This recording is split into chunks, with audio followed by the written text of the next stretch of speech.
Well, hello everyone. Looks like we got some more information on Arise of Awakener. We just got a new development diary, and so we are going to dive into it to see exactly what the game really is about. I know I've actually been expecting this to be more like a Dragon's Dogma Online clone. I've been expecting it to be like an exact copy of it, but I've been thinking long and hard of you guys commenting on my previous video stating that I thought it was a lost cause or lost opportunity. You guys were basically saying like it's actually fine for it to be a single player RPG since we need more single player RPGs. And I was like, you're right. Even like I enjoyed Dragon's Dogma Dark Arisen even though it was a single player RPG, and like I enjoyed the fuck out of it. So yeah. And you guys basically said like it will be a lot cooler if it has a co-op, in which I do strongly think it is going to have co-op because some of the footage that they had from the trailer that they showed, but this time they showed a whole 10-minute video of gameplay. So we are going to dive into it and actually talk about how I feel and what I look as I look at it.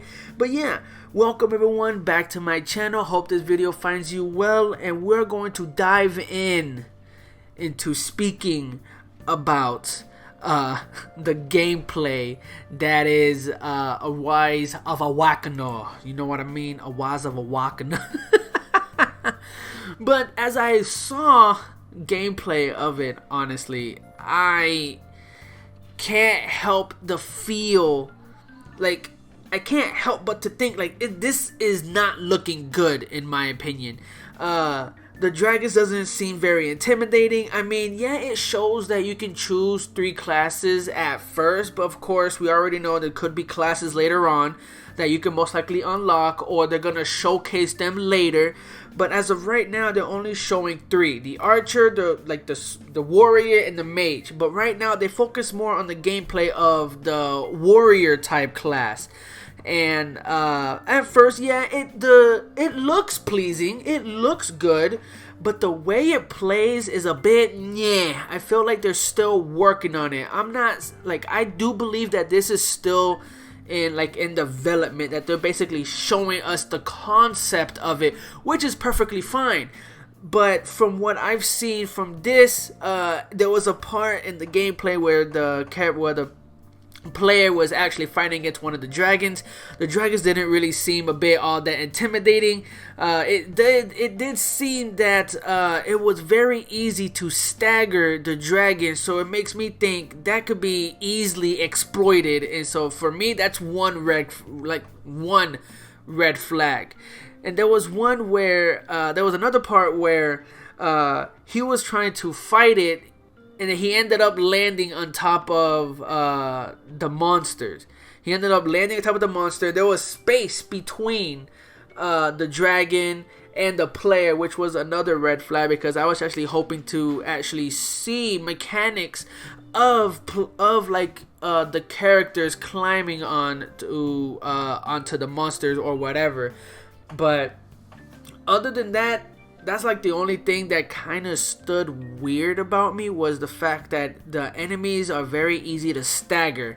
They did talk about how there's going to be bosses, and the way that the boss was introduced was actually really cool in my opinion.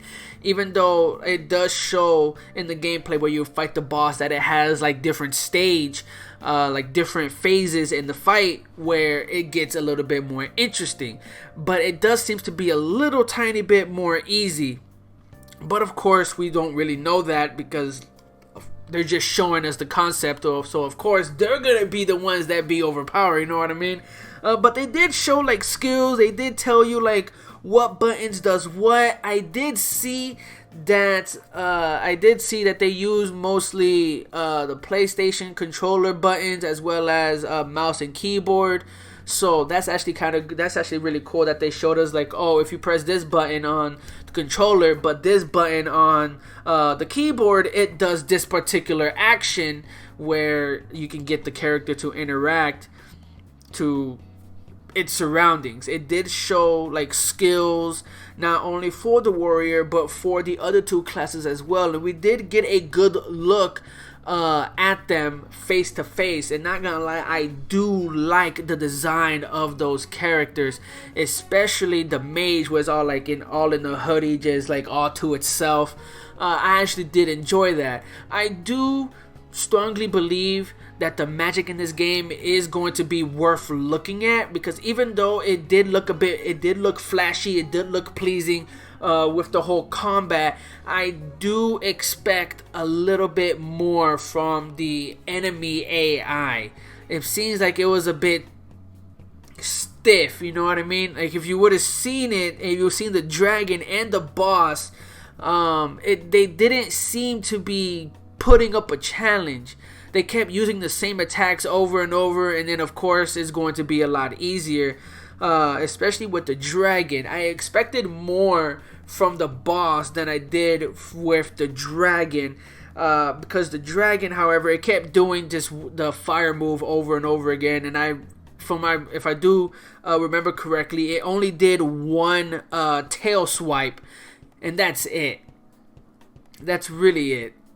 And so honestly, I do think that this game does have potential. I am okay with it being single player, but at the same time, is like seeing the 10-minute gameplay, I'm kind of scared for it, honestly. I don't like, for example, it's kind of like Mortal Shell. Am I saying it right? Mortal Shell. Yeah. I played the demo and I really enjoyed playing the demo, but for some reason, when it came out, something told me to just not get the game, because there was something about the game that was missing something. And then turns out the game wasn't really that. The game was good, but it wasn't great, from what I've seen and heard as well. And so I just waited for it to basically be on sale, and so I could be like, okay, when it's on sale, I can get it. Rather it's like 20% off, 30% off, or half off, I'll get the game and then I'll play it through there. But to my surprise, PlayStation is like, you know what? We're gonna give this game off for free, as well as Godfall and I think a Marvel Lego game, which for that lineup, I'm more excited for Mortal Shell. Jesus, I need to learn how to say that word. And the Marvel Lego game. People are mad about Godfall because the Challenger Edition is not really the full game. It only is it's missing a lot of its content that you have to pay to get it. And people are so mad about that, but that's a whole nother video that I can discuss about. But other than that, I am still intrigued by Arise of Awakener. I'm still intrigued by it. Am I scared? A tiny bit, because seeing it looks janky. It doesn't look smooth at all. I feel like they made it too fast to where it has too much motion blur, so you don't really know exactly what's going on. I would say that's for me on how I saw the 10-minute gameplay video. I mean, if you guys saw it, you guys could definitely check that out. I'll put the link to that down below. It is in Chinese because the developer team is Chinese. You're not going to understand, but if you do, coolios, I'm jealous of you. But if we're not gonna understand, but we're going to see at least a good concept of what it is, and that's something that I can actually get behind. At least I get to see exactly what I'll be expecting in the game. Do I expect more? Of course, because there was barely any enemies when they were showing the gameplay. There was only two small enemies, and then the dragon, and then a boss. But I don't know. What do you guys think? Are you excited after seeing the 10-minute gameplay trailer? Do you guys think it's janky? Are you guys very excited? Is there stuff that it's missing that you expected to be on there by the time it released? I mean, I did see that it's going to be released around 2023, but who knows? We might get more information at the Game Awards. Hopefully, Dragon's Dogma 2 is going to be at the Game Awards, but who knows? I don't know anymore. I thought it was going to be a Tokyo Game Show, but no, I got let down and I got showed Rise of Awakener, which was fine because it's going to, You know, what the heck, my stupid computer. But yeah. I don't know what the fuck was that, but yeah. This is so many questions, and I would like to have a good conversation with you guys. But yeah, if you did enjoy the video, please leave a like, subscribe if you are new, hit that bell notification so you won't miss any of my future videos. And yeah, I'll see you all on the next video. Take care, guys, and peace.